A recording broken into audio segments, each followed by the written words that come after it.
The 10th of September 2025, London.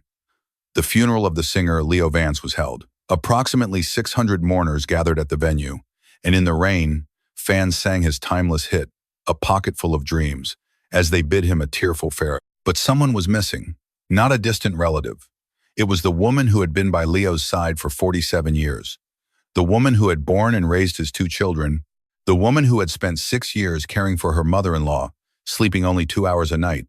Eleanor Vance, his ex-wife. She did not come to the funeral that day, nor did their daughter, Charlotte. Why? In 2001, Eleanor co-wrote a book. The title was Why We Stayed. It chronicled her husband's infidelity, her own suffering, and the supposed reconciliation of their marriage. It became a bestseller, selling 70,000 copies. Yet, 16 years after writing that book, she was abandoned by her husband. After 47 years of devotion, what had she truly gained? Today we tell the story of Eleanor Vance. Why did she endure her husband's infidelity for 47 years? What did she hope for when she wrote, Why We Stayed? And after being left by her husband, what path did she and her daughter choose? To find the answers, we must go back to 1969, the year a two-year-old woman from Yorkshire met one of Britain's greatest singing stars. In 1947, a girl was born in Yorkshire. Her name was Eleanor. Her father passed away when she was young, and she was raised by her single mother. When she was in junior school, mother and daughter moved to London. Eleanor graduated from a comprehensive school with excellent grades and joined the British Overseas Airways Corporation, BOC. In the late 1960s, being a BOAC air hostess was the pinnacle of careers for a young woman. The salary was high, you could travel the world, and it was a job everyone admired. Eleanor flew to Europe, to America, to Asia. She spoke English fluently and soared freely through the world's skies. She had wings of her own. One day in 1969, in a hotel bar in Barbados, a colleague whispered in her ear, "You know who's in first class? It's Leo Vance." Leo Vance was one of Britain's most celebrated singers, a national treasure known for songs that everyone knew by heart, like A Pocketful of Dreams. Eleanor was a fan. She was introduced by her colleague, and the two exchanged a few words. The flight back was, by chance, the same. Or rather, it wasn't by chance. Leo later confessed, "I desperately wanted to see her again, so I deliberately changed my ticket. I felt it was destiny." Eleanor had wings to fly freely through the sky. But she met a man, and that meeting would change the course of her life. They began a relationship and were engaged in 1970. It was then that Eleanor made her first major decision to quit BOC. She gave up her wings to become a wife. On the 26th of January 1971, Leo Vance and Eleanor were married. The press called it the wedding of the year. With the bride being a former air hostess, it was dubbed a marriage made in the heavens. Eleanor, dressed in a white gown, was beaming. It was likely the happiest day of her life. But she didn't know that this happiness would begin to crumble in just 6 years. After leaving her career, Eleanor became the wife of Leo Vance. The woman who had flown freely across the globe was now confined to the home. In 1973, their eldest daughter, Charlotte, was born, and in 1977, their son Daniel followed. Eleanor became a mother of two, managing the household, raising the children, and also acting as the director of her husband's personal management company. Meanwhile, Leo lived a whirlwind life. Concerts, recording sessions, television appearances, he was consumed by the work of a popular singer. Eleanor understood. Her husband was a star, and so she accepted being home alone. In an interview, Leo once laughed and said, "We're not very compatible, you know. We're like chalk and cheese. She thinks in very conventional terms, and I don't think she really understands me, chalk and cheese." From the very beginning, they were not a good match. But Eleanor kept trying. In 1977, the year their son was born, Eleanor began to notice things. Her husband's business trips were becoming more frequent. His golf outings changed from day trips to overnight stays. And then one day, Leo uttered a sentence that would forever change their marriage. It was a day in 1977. Their son Daniel was just a few months old. Their daughter, Charlotte, was 4. Leo came home and said to Eleanor, "I've met someone I like." There was no apology, no explanation. It was a simple statement of fact. Eleanor stood there, frozen, words failed her. She was holding a baby just a few months old.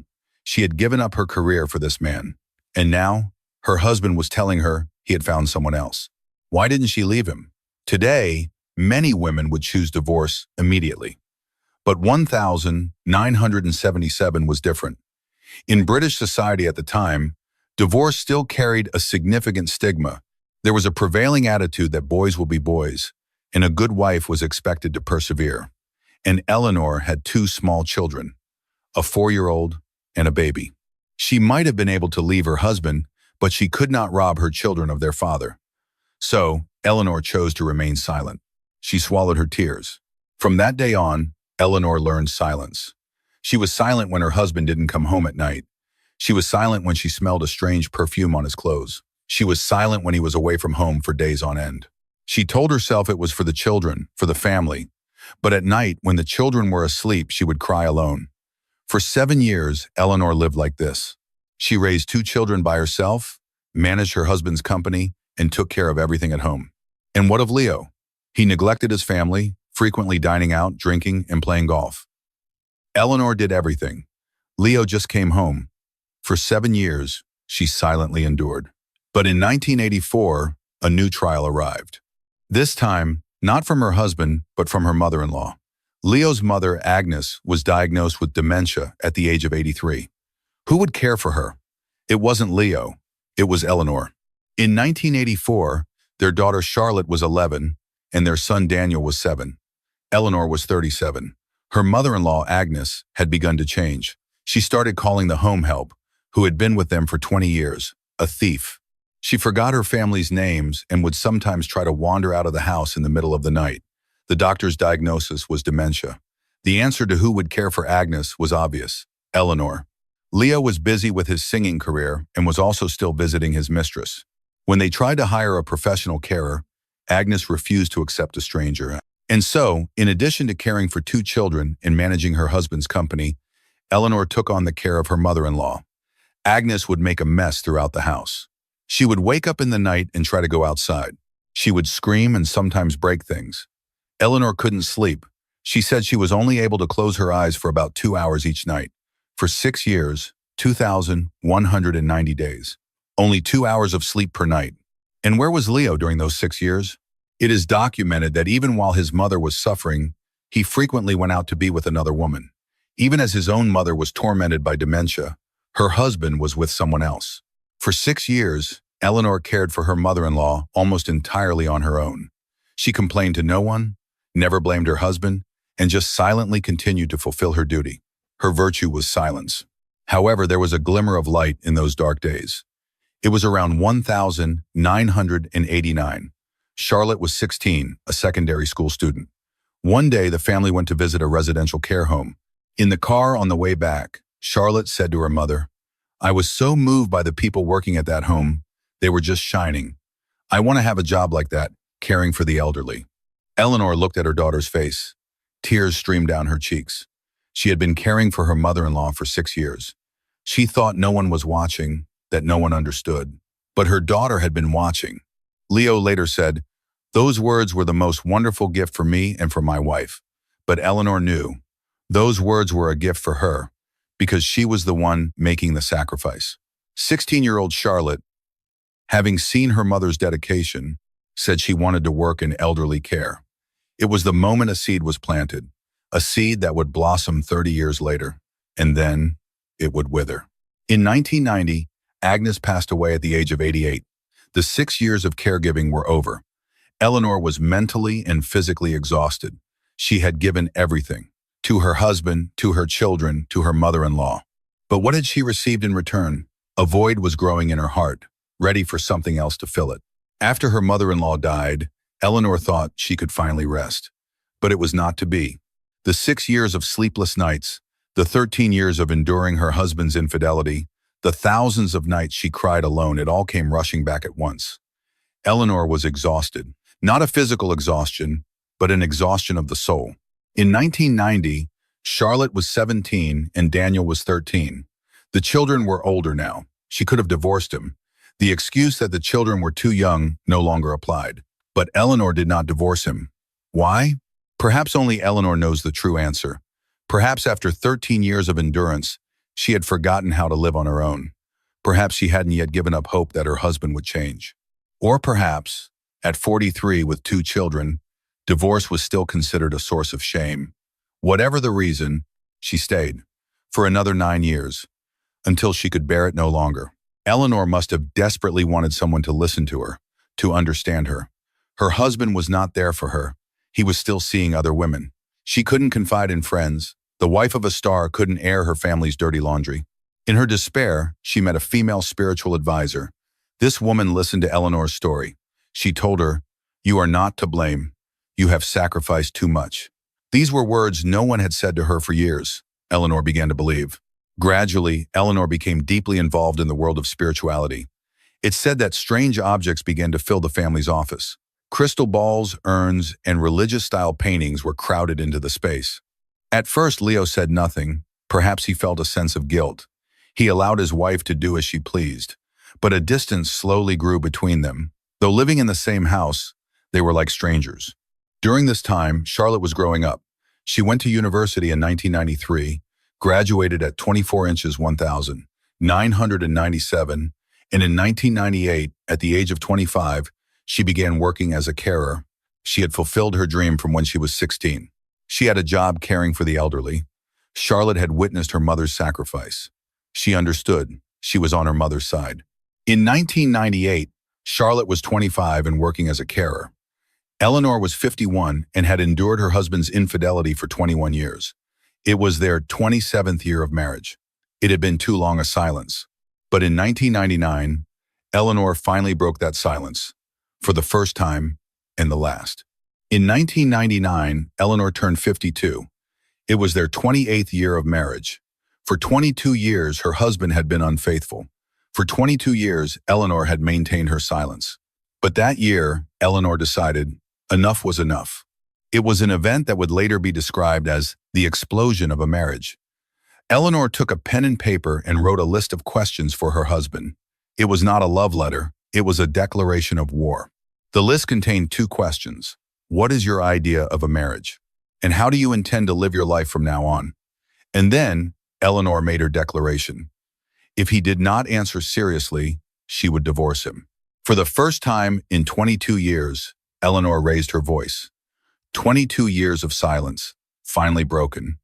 Not with tears, not with screams, but with 2 calm, clear questions. That was the true strength of a woman who had been silent for 2 decades. After receiving the questions, the 2 began to talk. Eleanor revealed everything. The nights she cried alone, the times she heard his lies, the period she cared for his mother alone while he was with other women. "Why did you do that to me?" she asked. They talked for a year. "We talked as if our lives depended on it," Eleanor later wrote. In her book, Eleanor records that sometimes we would raise our voices and shout at each other. They shouted about the affair. They shouted about the lonely years. They shouted about everything they had held inside for 22 years. But at least, for the first time in 22 years, they were speaking honestly. During those conversations, Leo explained the reason for his infidelity. What started as an affair eventually became serious. I felt she could understand me, that she tried to accept my weary heart. Eleanor heard those words. For 22 years, she had sacrificed. And the reason her husband had cheated was, she understood me. You did not. Only she knows how much she cried. In 1999, Charlotte was 26, working as a carer in London, living the dream she'd had since she was 16. Did she know her parents were issuing declarations of war? She probably did. Perhaps her mother told her. Perhaps she simply stood by her mother's side without saying a word. A 6-year-old daughter was watching her 2-year-old mother fight for her own happiness. Charlotte would not forget this. 18 years later, she would have to make her own choice. Ultimately, Leo got down on his knees. He apologized. He admitted he was wrong. And he said, after nearly 30 years of marriage, let's start our real marriage now. Eleanor looked at the man kneeling before her, the man she had loved since she was 22, the man who had betrayed her for 22 years. Should she believe him? Eleanor decided to believe him one more time. In 2001, they wrote a book together, a story of reconciliation and rebirth. The title was Why We Stayed. It sold 70,000 copies. The nation thought the Vances had overcome their crisis. But 16 years later, the reality would be different. In February 2001, Eleanor was 54. It was their 30th year of marriage. The couple jointly published a book, Why We Stayed, In Search of the Marital Bond. The table of contents read, Chapter 1, When Love Turned to Loneliness and Conflict. Chapter 2, The Husband's Affair and the Wife's Retreat. Chapter 3, When Husband and Wife Faced Each Other. Chapter 4, The Reason We Stayed. And the final chapter, After the Battle. In the book, Eleanor wrote of a question she had asked her husband during their year-long life or death talks. You have no intention of living your life with me, do you? She wrote about the pain. She wrote about the nights she cried. She wrote about the betrayal. But she also wrote about forgiveness. She wrote about hope. She wrote about her desire to start over. It was her belief that a husband and wife should be one entity, that they should understand everything about each other.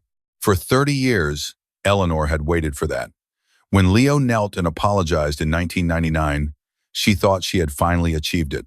After the book was published, Eleanor said she felt for the first time we had become a real husband and wife.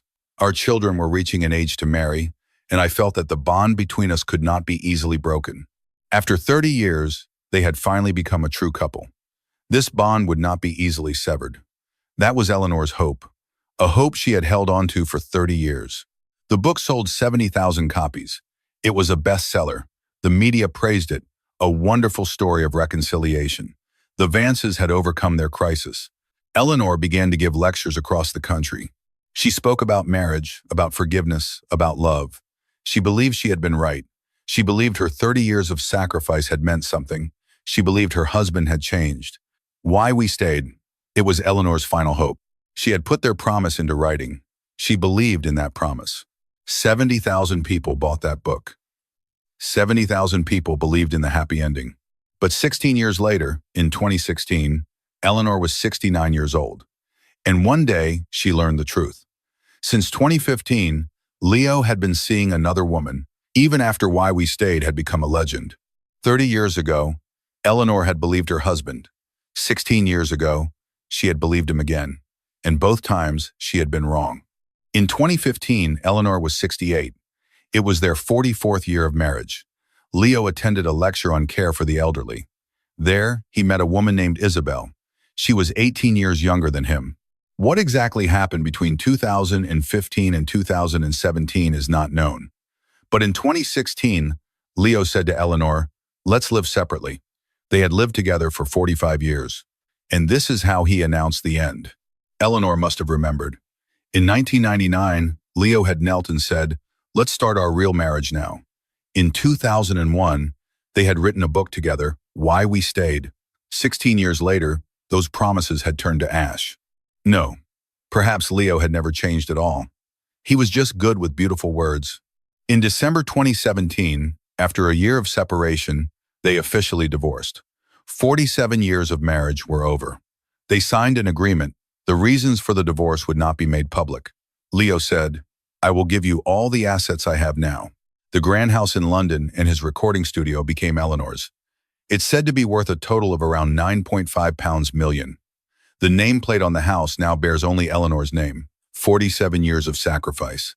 The price was a house and her silence. Why We Stayed. The 70,000 copies of the book still exist, but the couple is no more. Just 3 months after the divorce, Leo remarried Isabel. The wedding was held in Barbados, under the same sky where Leo and Eleanor had met 49 years earlier. Leo explained, remarrying so soon after the divorce was a way to draw a line under things and avoid a scandal about infidelity. Eleanor heard this news. She had sacrificed for 47 years, and her husband had remarried in 3 months. Only she knows how many nights she cried. Eleanor maintained her silence. She did not give interviews. She complained to no one. But there was one person who did not remain silent, their eldest daughter, Charlotte. The girl who at 16 said she wanted to work in elderly care. The daughter who had watched her mother sacrifice for 30 years, Charlotte made a choice. When her parents divorced in 2017, Charlotte was 44 years old. She had lived for 44 years. For 40 of those years, she had watched her mother endure. When her father had an affair, her mother was silent. When her mother single-handedly cared for her grandmother for 6 years, her mother was silent. When her mother raised two children alone, her mother was silent. And now, after 47 years of sacrifice, her mother had been cast aside. Her father had immediately remarried a younger woman. Charlotte made a decision. She would cut off all contact with her father. From 2017 to 2025, for 8 years, Charlotte did not see her father. She didn't call. She didn't send messages. The president of Leo's management company stated, "I have never met the ex-wife or the eldest daughter." What had Charlotte said when she was 16? "I want to have a job like that, caring for the elderly." Leo had called it the most wonderful gift. But in May 2025, Eleanor revealed to a reporter, "My daughter is not working in care anymore." The girl who had wanted to care for the elderly was no longer in that profession, and she did not care for her ailing father. Why did the two children react so differently to the same events? Charlotte cut ties with her father. Meanwhile, her brother, Daniel, attended his father's farewell concert in 2023. Perhaps Charlotte was closer to her mother. She had seen her mother crying at night. She had seen her mother caring for her grandmother alone. She had seen her mother silently enduring.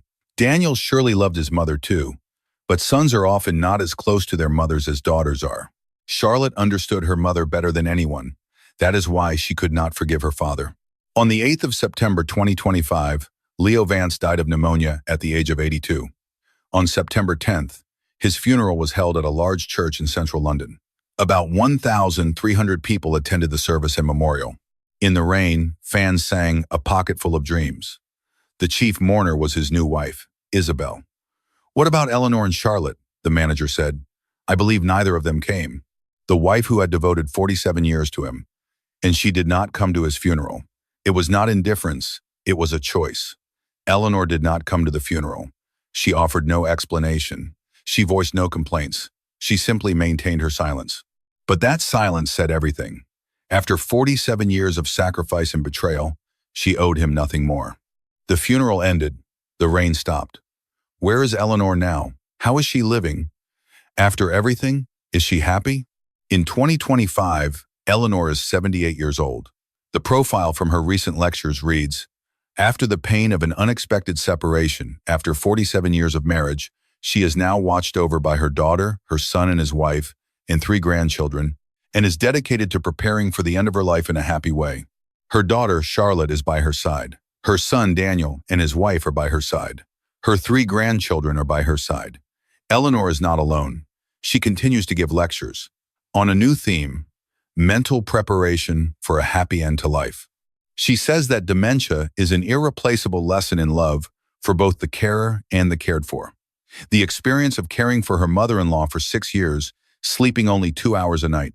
She is now turning that pain into lectures. Perhaps that is Eleanor's way of healing. In 1970, Eleanor gave up her wings to become a wife. 47 years later, she lost her husband. But she had not lost her wings. She had gained new ones. Not the wings of an air hostess, but the wings of a mother and a grandmother. She flies with the love of her children and grandchildren.